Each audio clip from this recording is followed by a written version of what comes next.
108 வைணவ திருத்தலங்களில் முதன்மையானதும் பூலோக வைகுண்டம் என்ற சிறப்புக்குரியதுமான ஸ்ரீரங்கம் ரங்கநாதர் கோவிலில் ஆண்டுதோறும் வைகுண்ட ஏகாதசி திருவிழா திருநெடுந்தாண்டகத்துடன் தொடங்கி பகல் 10 திருமொழி, ராப்பத்து திருவாய்மொழி என 21 நாட்கள் கொண்டாடப்படுகிறது. கடந்த 30ஆம் தேதி தொடங்கிய திருநெடுந்தாண்டகத்தை அடுத்து பகல் 10 திருநாளில் நம்பெருமாள் தினமும் வெவ்வேறு அலங்காரத்தில் மூலஸ்தானத்திலிருந்து புறப்பட்டு அர்ஜுன மண்டபத்தில் எழுந்துருளி பக்தர்களுக்கு காட்சியளித்து வந்தார். பகல் 10 கடைசி நாளான இன்று நம்பெருமாள் அசுரர்களிடத்திலிருந்து தேவர்களை காக்க மோகினியாக உருவெடுத்தார். இதனை உணர்த்தும் வகையில் நாச்சியார் திருக்கோலம் எனப்படும் மோகினி அலங்காரத்தில் நம்பெருமாள் ரத்னகிளி, தலையில் நாகாபரணம், பவளமாலை, அடுக்கு பதக்கம், ஏலக்காய் ஜடை தரித்து மூலஸ்தானத்திலிருந்து சிம்மகதியில் வெள்ளி பல்லக்கில் புறப்பட்டு பிரகாரங்களில் உலா வந்து அரையர்கள் சேவை எனப்படும் பாசுரங்களை கேட்டருளி பின்னர் அர்ஜுன மண்டபத்தில் ஆழ்வார்களுடன் எழுந்தருளி பக்தர்களுக்கு பொதுஜன சேவை சாதித்து வருகிறார். நம்பெருமாளை ஆயிரக்கணக்கான பக்தர்கள் வரிசையில் நின்றபடி சேவித்து வருகின்றனர். முக்கிய திருநாளான வைகுண்ட ஏகாதசி எனப்படும் சொர்க்கவாசல் திறப்பு நிகழ்ச்சி நாளை அதிகாலை 5:15 மணிக்கு நடைபெறுகிறது. விழாவிற்கான ஏற்பாடுகளை அறநிலைத்துறையினர் மற்றும் ஸ்ரீரங்கம் கோவில் நிர்வாகம் மேற்கொண்டு வருகிறது.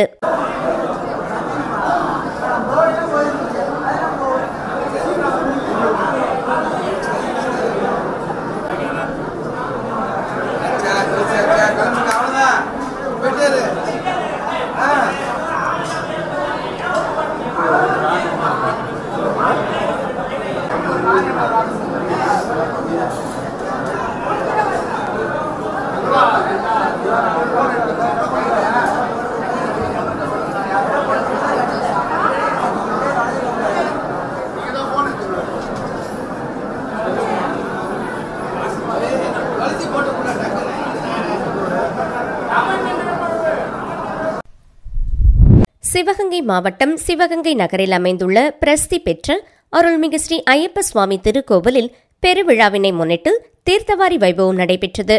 முன்னதாக உற்சவர் ஐயப்ப சுவாமியை கோவில் அருகே திருக்குளத்தில் எழுந்துருள செய்தனர்.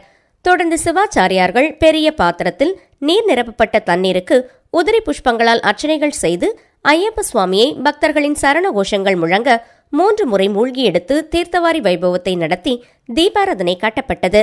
இதனைத் தொடர்ந்து சிறப்பு அலங்காரம் செய்து பல்லக்கில் கோவிலை சுற்றி வலம் வந்து பக்தர்களுக்கு அருள் பாலித்தார்.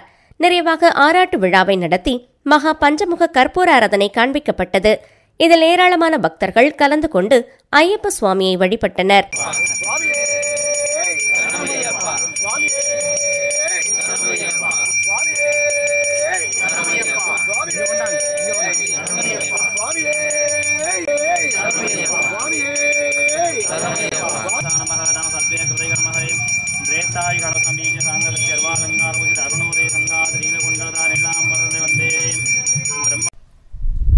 நாமக்கல் மாவட்டம் மோகனூரில் உள்ள அருள்மிகு பகவதி அம்மன் ஆலய மார்கழி திருவிழாவை முன்னிட்டு நேற்று 4ஆம் நாள் கடைசி நிகழ்வாக மூலவர் உற்சவர் பகவதி அம்மனுக்கு பலவித வாசனை திரவியம் கொண்டு அபிஷேகமும் பின்னர் சிறப்பு அலங்காரம் செய்யப்பட்டு மகாதீபம் காண்பிக்கப்பட்டது.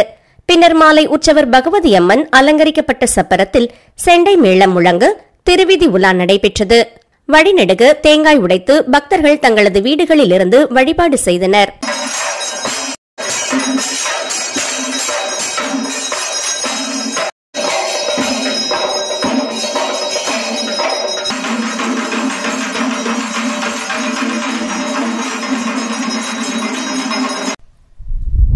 நாமக்கல் மாவட்டம் மோகனூர் காவிரி கரை மீதுள்ள அருள்மிகு அசல தீபேஸ்வரர் சிவாலயம் வடக்கிலிருந்து தெற்கே செல்லும் காவிரி கரை மீது அமைந்துள்ளது. இந்த ஸ்தலம் அசையா தீபம் மூலவர் முன்பு பக்தர்களுக்கு காட்சி தருவது சிறப்பு. தேவார வைப்பு ஸ்தலம். 1000 ஆண்டு முன்பு பழமையான சிவாலயத்தில் மார்கழி மாத பரணி தீபத்தினை முன்னிட்டு 64 நாயன்மார்கள் மண்டபத்தில் சிறப்பு யாக வேள்வி பின் பூர்ணாகதி நிறைவுற்று மூலவர் அசல தீபேஸ்வரருக்கு பஞ்சாமிர்தம், தேன், பால், தயிர், இளநீர், கரும்புச்சாறு, திருமஞ்சனம், மஞ்சள், சந்தனம், விபூதி, கலச தீர்த்தம் கொண்டு அபிஷேகமும் பின்னர் சிறப்பு அலங்காரமாக அலங்காரம் செய்யப்பட்டு பல்வேறு தீப உபசரிப்பும் ஆராதனைகளும் மகாதீபம் காண்பிக்கப்பட்டது. பின் கோவில் சுற்றி வந்து கோவில் முன்னுள்ள கம்பத்தில் பரணி தீபம் ஏற்றப்பட்டது. இதில் ஏராளமானோர் தரிசனம் பெற்றனர்.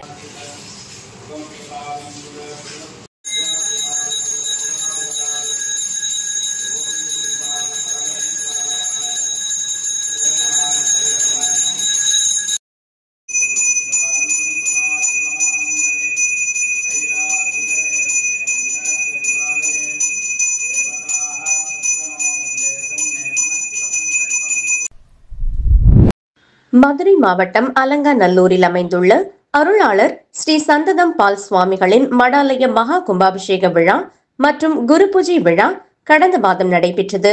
இதைத் தொடர்ந்து 48வது நாள் மண்டல பூஜை விழா நடந்தது.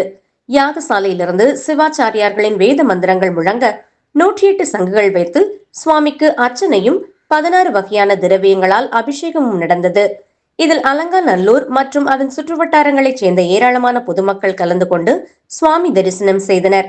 தொடர்ந்து அன்னதானம் வழங்கப்பட்டது. இந்த விழா ஏற்பாடுகளை கோவில் நிர்வாகத்தினர் செய்திருந்தனர். மதுரை மாவட்டம் சோழவந்தான் அருகே உள்ள திருவேடகம் சீரடி சாய்பாபா கோவிலில் வாரந்தோறும் வியாழக்கிழமை பால் மற்றும் பன்னீரால் சாய்பாபாவுக்கு அபிஷேகம் நடைபெற்று ஆராதனைகள் நடைபெறுவது வழக்கம். மார்கழி கடைசி வியாழக்கிழமையான இன்று காலை 6 மணி முதல் பால் அபிஷேகம் மற்றும் பன்னீர் அபிஷேகம் செய்யப்பட்டு தொடர்ந்து சாய்பாபாவுக்கு ஆரத்தி மற்றும் மத்திய ஆரத்தி நடைபெற்றது. இதில் சோழவந்தான் மற்றும் சுற்றுவட்டார கிராம பகுதி மக்கள் மற்றும் மதுரை மாவட்டத்தின் பல்வேறு பகுதிகளில் இருந்து ஏராளமான பொதுமக்கள் கோவிலின் தியான மண்டபத்தில் அமர்ந்து சாய்பாபாவை வழிபட்டனர். தொடர்ந்து அனைவருக்கும் அன்னதானம் வழங்கப்பட்டது.